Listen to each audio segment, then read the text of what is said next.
میگم بیا با عبدالله دوستش دارم خیلی یا با عبدالله ندارم حرفی به جز جز همین یک جمله و صلی الله علی ابا عبدالله و صلی الله علی ابا عبدالله عمه جان زینب عمه جان زینب عمه جان زینب عمه جان زینب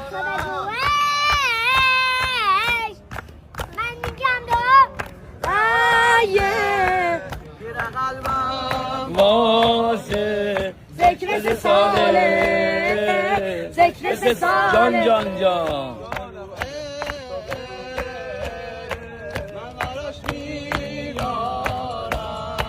دست ازت بردارم دیگه محاله بگو دیگه محاله دیگه محاله شهر رقیه